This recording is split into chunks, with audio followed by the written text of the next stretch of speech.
दोस्तों आज हम एक्सप्लेन करने वाले हैं कमाल की मर्डर मिस्ट्री मूवी को जो आपका दिमाग घुमा कर रख देगी। मूवी का नाम है सैल्यूट। अब आप वीडियो को भी लाइक कर दीजिए। हम चलिए कहानी शुरू करते हैं। तो मूवी की शुरुआत में हम अरविंद नाम के एक पुलिस ऑफिसर को देखते हैं जो पुलिस स्टेशन आकर पुलिस वालों से कहता है कि मैं पहले इस थाने में एसआई ऑफिसर था और फिलहाल के लिए मैं अब 2 साल से लीव पर हूँ। फिर अरविंद उनसे मार्टिन मर्डर केस और उसी साल चंदन नाम के एक आदमी पर रश ड्राइविंग के केस की फाइल मांगता है, जिसके बाद वहाँ पर 2 पुलिस वाले उस फाइल को ढूंढने लगते हैं और आपस में बातें कर रहे होते हैं कि एसआई के आने के बाद ही ये लोग अरविंद को उस केस की फाइल देंगे, क्योंकि इन्हें डर लग रहा होता है कि अरविंद जरूर कुछ केस में घोटाला करके लीव पर गया होगा। इसलिए ये लोग फाइल ढूंढने का नाटक कर रहे होते हैं। अब थोड़ी देर बाद वहाँ का प्रेजेंट एसआई महेश आता है जो अरविंद को देखकर सैल्यूट करता है। दरअसल महेश अरविंद का जूनियर रह चुका है और यहाँ पर हमें 2 साल पहले का फ्लैशबैक दिखाया जाता है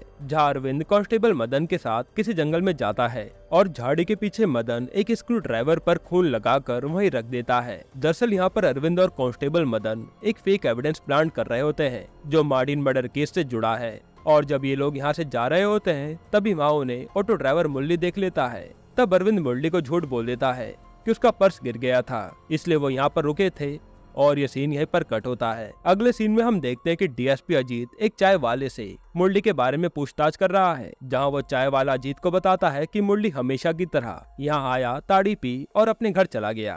तब डीएसपी अजीत उस चाय वाले को धमकाता है और उसे ये स्टेटमेंट देने के लिए कहता है कि उस दिन मुरली वापस आया, 4 बोतल ताड़ी पी और गुस्से में सीधा मार्टिन के घर चला गया। इस पर वो चाय वाला डीएसपी से मार्टिन को झूठे आरोप में न फंसाने की रिक्वेस्ट करता है और कहता है कि मार्टिन बहुत ही अच्छा लड़का है और हमेशा सबकी मदद करता है। उसकी बहन की शादी भी होने वाली है, ऐसा मत करिए। लेकिन डीएसपी अजीत उसे धमकाकर स्टेटमेंट देने के लिए मजबूर कर ही देता है। अब अगले सीन में हम देखते हैं कि कांस्टेबल मदन मुरली के ऑटो में एक पेपर स्प्रे छुपा देता है। इसके बाद उसी रात अरविंद जंगल में आकर कांस्टेबल मदन के साथ वहाँ पर कुछ कपड़ों को जला देता है। खैर दूसरे दिन मार्टिन मर्डर केस को लेकर कुछ लोग वहाँ पर दंगा कर रहे होते हैं और उसी में से कुछ गुंडे डीएसपी अजीत पर हमला भी करते हैं और एमएलए सुंदरम डीएसपी अजीत पर इस मर्डर केस को सॉल्व करने का प्रेशर डाल रहा था, क्योंकि 2 हफ्ते में चुनाव होने वाले थे और डीएसपी अजीत ने अगर इस केस को जल्दी सॉल्व नहीं किया तो इससे एमएलए को भारी नुकसान होगा और उसे वोट कम मिलेंगे। इस वजह से एमएलए सुंदरम अजीत को जल्द से जल्द ये केस सॉल्व करने के लिए कहता है। फिर जब अरविंद को ये बात पता चलती है कि डीएसपी अजीत पर कुछ गुंडों ने हमला किया है तो अरविंद उन गुंडों को जाकर खूब मारता है और हमें पता चलता है कि डीएसपी अजीत अरविंद का बड़ा भाई है। खैर उसी रात अजीत और उसकी फैमिली अपनी बेटी का बर्थडे सेलिब्रेट कर रहे होते हैं।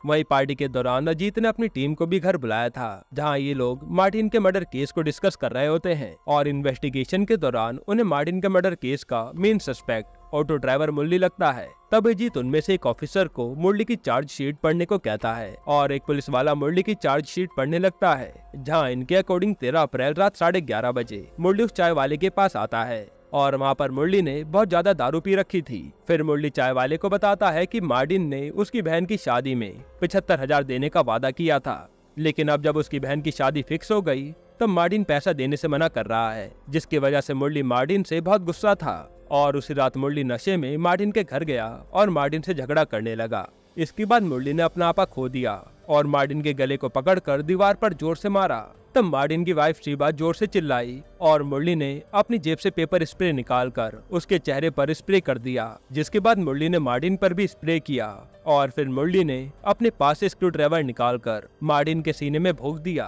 तभी मुरली ने देखा कि मार्टिन की वाइफ उठने की कोशिश कर रही है। ये देखकर मुरली ने उसके भी सीने में स्क्रू ड्राइवर भोंक दिया, यानी नशे में मुरली ने उन दोनों को मार डाला। जिसके बाद मुरली ने उसके घर में ताला लगा दिया और दोनों डेड बॉडी को घर के नीचे ले जाकर वहाँ गाड़ दिया।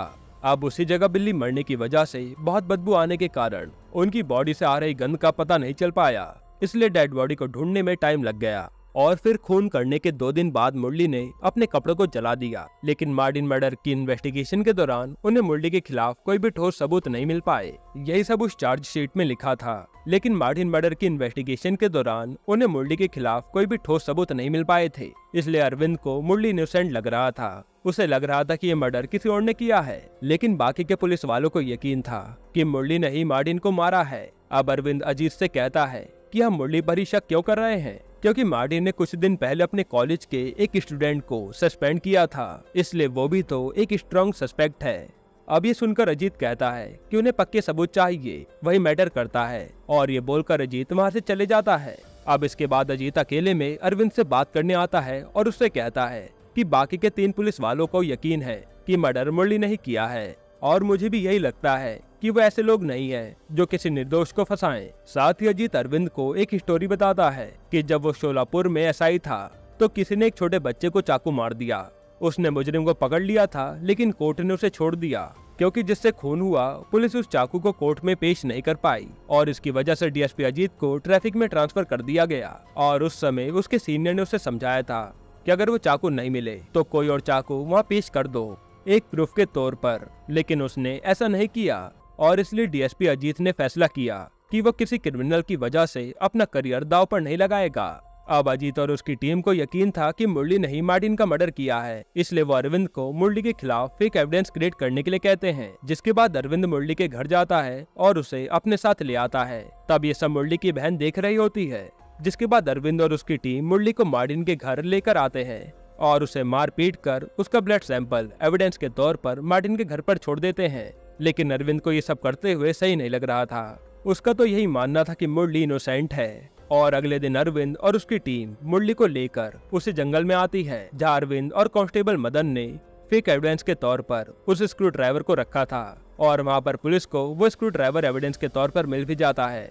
यानी ये सब प्री प्लान्ड था। जिसके बाद मुरली के खिलाफ पक्के सबूत मिलने के कारण उसे जेल हो जाती है। खैर, अब इसके 2 महीने बाद प्रमोद नाम का एक पुलिस ऑफिसर डीएसपी अजीत के पास आता है और उसे बताता है कि जब वो बांद्रा वेस्ट में पेट्रोलिंग कर रहा था तब वहाँ पर एक डस्टर गाड़ी आई, और उसके ड्राइवर को देखकर लग रहा था कि उसने काफी ज्यादा पी रखी है। और जब उसने उस ड्राइवर से उसका नाम पूछा तो उसने कुछ भी नहीं बताया। जिसके बाद उसने उस गाड़ी की तलाशी ली, तब वहाँ उसे एक पेपर स्प्रे मिला, और साथ ही उसे मार्टिन का फोन भी मिला था जो क्राइम सीन से गायब था। फिर लाइसेंस चेक करने पर पता चला कि उसका नाम चंदन था, साथ ही उसमें उसका एड्रेस था। जिसके बाद उसने रश ड्राइविंग का चालान देकर उसके ऊपर केस फाइल कर उसे छोड़ दिया।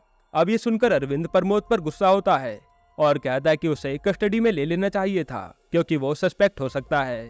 तब अजीत अरविंद से कहता है कि मुरली के खिलाफ हमने जो एविडेंस पेश किए थे उसका क्या होगा, और पिछले 3 महीने से वो जेल में है। अगर हमने अभी ये बात बता दी कि मुरली निर्दोष है और हमने उसके खिलाफ फेक एविडेंस क्रिएट किए थे तो हम कोर्ट को क्या जवाब देंगे? वो तो हम सबको सस्पेंड करके जेल में डाल देंगे। इसलिए अब इस केस को हमें यहीं पर दबा देना चाहिए। लेकिन अरविंद किसी निर्दोष को किसी और की गलती की वजह से सजा नहीं दिलवाना चाहता था। इसलिए अरविंद रियल खूनी को पकड़ने के लिए मार्टिन की फाइल को ओपन करके इस केस की री इन्वेस्टिगेशन शुरू करता है। अब ये देखकर अजीत को लगता है कि अरविंद ने अगर इस केस की री इन्वेस्टिगेशन करी तो उनकी जॉब चली जाएगी। इसलिए अजीत कमिश्नर से बात करके अरविंद को आईजी की फैमिली की सिक्योरिटी में लगा देता है, और अरविंद पूरे दिन बिजी होने के कारण इस केस की इन्वेस्टिगेशन नहीं कर पाता। हालांकि इससे वो समझ तो गया था कि ये काम अजीत ने किया है ताकि वो केस पर टाइम ना दे पाए। इसलिए अरविंद अब विदाउट सैलरी अपनी जॉब से 5 सालों की लीव लेकर हैदराबाद चले जाता है और अपनी लॉ की पढ़ाई कंटिन्यू करता है। दरअसल अरविंद पहले लॉ की स्टडी कर रहा था, लेकिन उसने अपने भाई अजीत को देखकर पुलिस ज्वाइन की थी ताकि वो भी एक सच्चा और ईमानदार ऑफिसर बन सके। खैर, अब हैदराबाद में अरविंद दिया नाम की एक लड़की से प्यार करने लग जाता है। इसी बीच अरविंद को उसकी भांजी मरलू का कॉल आता है और वो उसे बताती है कि उसकी शादी फिक्स हो गई है और उसे जरूर आना है। ये सुनकर अरविंद शादी से कुछ दिन पहले अपनी गर्लफ्रेंड दिया को लेकर अपने घर पहुंचता है, जहां उसकी फैमिली अरविंद और दिया को देखकर शॉक्ड हो जाती है।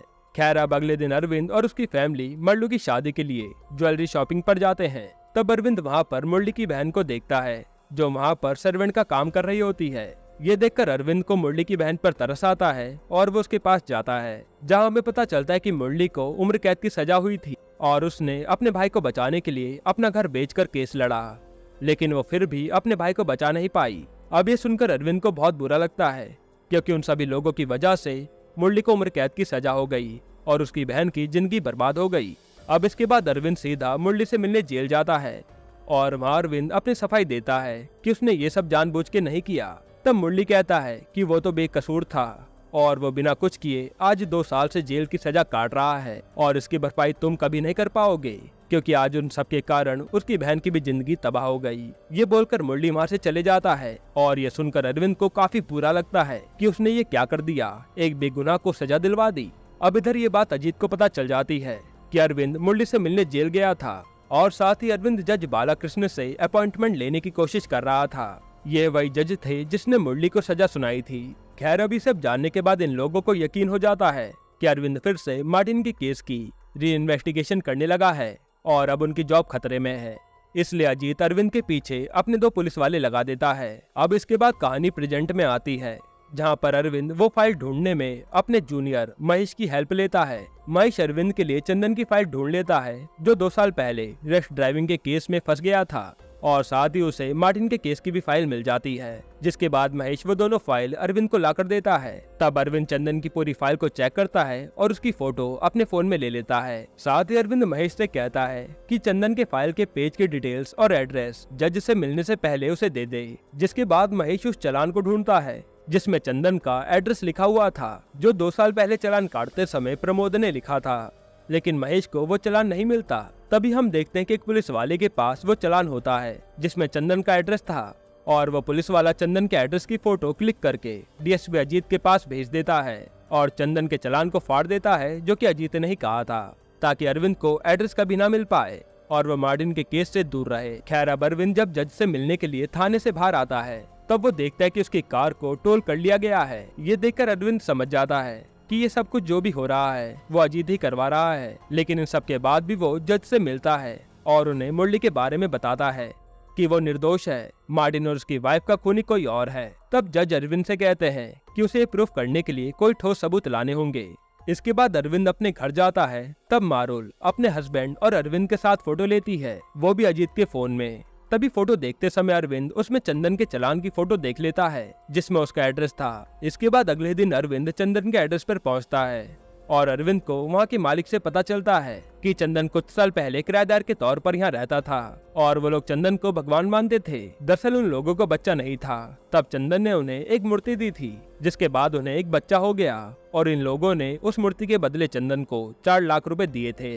ये सब सुनने के बाद अरविंद समझ जाता है कि चंदन सबको चीट करके पैसा लूटता था। खैर अब अगले दिन हम देखते हैं कि अजीत कमिश्नर को अपनी बेटी की शादी का कार्ड देने जाता है, जहां उसे पता चलता है कि अरविंद ने फिर से अपनी एसआई की जॉब ज्वाइन कर ली है।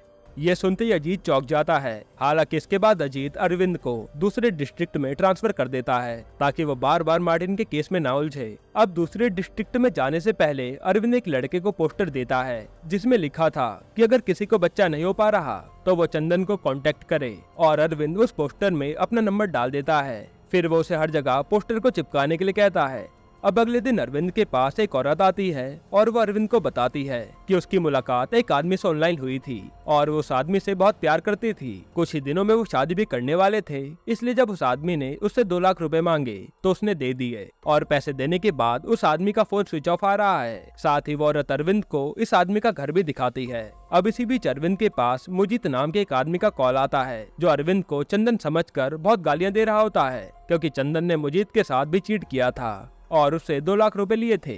ये सब जानने के बाद अरविंद एसआई महेश को मुजीत के एड्रेस पर भेजता है, जहां हमें पता चलता है कि चंदन ने मुजीत को सोने की चैन की फोटो दिखाकर उसे कहा था कि सोने की चैन में जादुई ताकत है और 6 महीने से अपने घर पर रखने से उसकी बेटियों का निकाह हो जाएगा। जिसके बाद मुजीत ने चंदन को जादुई सोने की चैन लाने के लिए 2.5 लाख रुपए दिए थे और चंदन वो रुपए लेकर भाग गया। इसके बाद वो आदमी महेश को अपने घर के ऊपर वाले रूम में लेकर आता है, जहाँ चंदन किराएदार के तौर पर रहता था। तभी महेश की नजर मार्टिन के घर पर पड़ती है। ये देखकर महेश उस आदमी से पूछता है कि क्या चंदन मार्टिन को भी जानता था। वो आदमी बताता है कि मार्टिन को कोई भी बच्चा नहीं था, इसलिए उसने ही मार्टिन को चंदन से मिलवाया था। जिसके बाद चंदन मार्टिन के घर जाकर पूजा पाठ करवाता था और चंदन ने मार्टिन से पैसे भी लूटे थे, लेकिन मार्टिन चंदन से उस पैसों की वसूली कर पाता उससे पहले ही मार्टिन का मर्डर हो गया। जिसके बाद चंदन उन दोनों के पैसे लेकर भाग गया।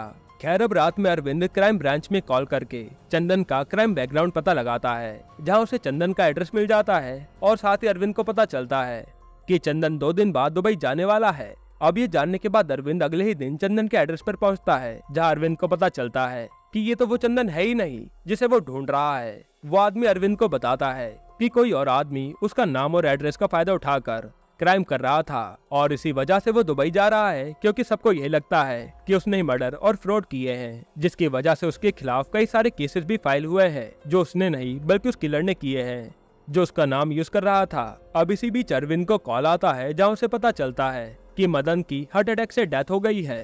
खैर, अब इसके बाद अरविंद उस आदमी की फोटो खींचकर उन सभी को दिखाता है जिसके साथ उस किलर ने चीट किया था। तब उसे पता चलता है कि वो आदमी हाइट में लंबा और गोरा था, साथ ही उसके लेफ्ट हैंड में एक कटा हुआ निशान है और वो किलर हर जगह अलग अलग नाम बदल कर क्राइम और फ्रॉड करता है। उसका रियल नाम किसी को भी नहीं पता। तभी अरविंद को उस औरत के केस के बारे में याद आता है जिससे एक आदमी 2 लाख रुपए लेकर भाग गया था और ये वही किलर था जिसे अरविंद ढूंढ रहा है। इसके बाद अरविंद उस औरत की हुई रिपोर्ट से उस किलर का नंबर लेकर उस नंबर की आईडी निकलवाता है और उसे पता चलता है कि ये नंबर किसी रेजी जकारिया का है। जिसके बाद अरविंद रेजी जकारिया के पास आकर पूछताछ करता है। तब रेजी बताता है कि जब ये बात उसे पता चली कि एक आदमी उसका नंबर यूज करके सबके साथ फ्रॉड कर रहा है, तो वो उस आदमी से मिलने गया, जहां उस किलर ने उसे भी मारने की कोशिश की, क्योंकि उसे उस किलर की रियल आइडेंटिटी पता चल गई थी। हालांकि किलर के मारने के बाद वो बच गया, क्योंकि किलर को लगा कि वो पूरा मर चुका है, इसलिए वो उसे बीच में ही छोड़कर चला गया। और मार्टिन और उसकी वाइफ को उसी किलर ने मारा था, क्योंकि उन्हें भी उस किलर की रियल आइडेंटिटी पता चल गई थी। खैर, अभी सब जानने के बाद अरविंद उस घर पर जाता है जो उस औरत ने अरविंद को अपने फोन में दिखाया था। यहाँ आने के बाद अरविंद को पता चलता है कि वो घर किसी श्रीनाथ का है और वो अभी अपनी फैमिली के साथ ट्रिप पर गया हुआ है। तभी अरविंद की नजर उस घर के सामने वाले घर पर पड़ती है, जिसके बाद अरविंद अपनी टीम के साथ उस घर में जाता है और यहाँ उन्हें अलग अलग नाम के कई सारे आईडी कार्ड मिलते हैं और ये उसी किलर का घर था। और यहाँ ये भी कंफर्म हो जाता है कि उस औरत को जिस आदमी ने धोखा दिया था वो कोई और नहीं किलर था। तभी वहाँ पर अरविंद को एक आदमी मिलता है जो बताता है कि ये घर तो एक ऑफिसर का है जो अभी छुट्टी पर है और वो 2 दिन बाद आएगा। जिसके बाद अरविंद वहाँ पर अपने 2 कांस्टेबल छोड़कर चला जाता है। फिर अरविंद एसआई से मिलने जाता है और वहाँ अरविंद को पता चलता है कि एसआई किसी केस की इन्वेस्टिगेशन के लिए शमशान घाट गए हैं। जिसके बाद अरविंद शमशान घाट जाता है और उसे पता चलता है कि आज सुबह एक आदमी का एक्सीडेंट हो गया जिसमें उसकी डेथ हो गई और उसका चेहरा बुरी तरह से खराब हो चुका है, इसलिए वो पहचान में नहीं आ रहा। साथ ही उस डेड बॉडी के लेफ्ट हैंड में एक कटा हुआ निशान भी था और उस आदमी के पास बहुत सारे फेक आईडी कार्ड भी मिले थे। मतलब कि ये वही किलर था जिसे अरविंद ढूंढ रहा था, जिसने मार्टिन और उसकी वाइफ का मर्डर किया था। इसके बाद अरविंद मार्टिन केस की सारी फाइल्स ले जाकर जज को दे देता है और अपने भाई अजीत को बताता है कि उसे मार्टिन के खूनी का पता चल गया है और वो इस समय इंदौर के एक होटल में रुका है। जिसके बाद डीएसपी अपनी टीम के साथ इंदौर के लिए निकल जाते हैं और इधर अरविंद एक अननोन नंबर से स्टेट स्पेशल ब्रांच को कॉल करके बता देता है कि 3 पुलिस ऑफिसर एक इम्पोर्टेंट केस की फाइल को लेकर दूसरे स्टेट जा रहे हैं, जो कि इलीगल है और उस केस का ऑलरेडी कोर्ट में फैसला हो चुका है। जिसके बाद बीच रास्ते में एसएसपी की टीम डीएसपी अजीत और उसकी टीम को पकड़ लेते हैं और उनसे मार्टिन की फाइल ले लेते हैं। जिसके बाद एसएसपी अजीत और उसकी टीम को गिरफ्तार करके कोर्ट लाते हैं और थोड़ी देर बाद वहाँ पर अरविंद भी आता है। तब अजीत अरविंद से कहता है कि आखिरकार तुमने उस कातिल का पता लगा ही लिया और अब तुम सरकारी गवाह बनकर इस केस से बच जाओगे, लेकिन हम तीनों फंस जाएंगे फेक एविडेंस क्रिएट करने के जुर्म में। तब अरविंद अजीत से कहता है कि आपने ये सब जानबूझकर नहीं किया था, बल्कि पॉलिटिकल प्रेशर के कारण आपको करना पड़ा और मैंने उस फाइल में कह दिया है कि आपकी परमिशन से ही मैंने उस केस को दोबारा रीइन्वेस्टिगेट किया है और आप मेरे अभी भी हीरो हो तो मैं आपका सर नीचे नहीं होने दूंगा। साथ ही अरविंद अजीत को बताता है कि मार्टिन और उसकी वाइफ का जो रियल खूनी था वो तो मर चुका है। खैर, इसके बाद एक इंक्वायरी बैठाई जाती है और मुरली को रिहा कर दिया जाता है। फिर हमें मूवी के एंडिंग सीन में दिखाया जाता है कि अरविंद को किलर का एक लेटर मिलता है जो उसने अरविंद के लिए 3 साल पहले लिखा था और उसमें लिखा था कि वो सभी पुलिस वालों को जानता है लेकिन आप मुझे नहीं जानते। और इसके बारे में अरविंद सोचने लग जाता है और यहीं पर ये मूवी खत्म होती है। दोस्तों, इस मूवी की एंडिंग बाकी मूवियों से काफी अलग है क्योंकि ये हमारे दिमाग में एक सवाल हमेशा के लिए छोड़ जाती है कि आखिर खूनी कौन था और ये सब मर्डर क्यों कर रहा था। लेकिन ये डायरेक्टर की चॉइस थी कि उसने मर्डर के बारे में कोई क्लू नहीं दिया कि वो कौन था और ये मर्डर क्यों कर रहा था। बाकी आपको ये मूवी कैसी लगी हमें कमेंट में जरूर बताइएगा और इसके अलावा आप कौन सी मूवी का एक्सप्लेनेशन चाहते हैं वो भी कमेंट कीजिएगा। बाकी अगर आपको हाल ही में आई एक कमाल की मर्डर मिस्ट्री मूवी देखनी है तो आप ये वीडियो देख लीजिए।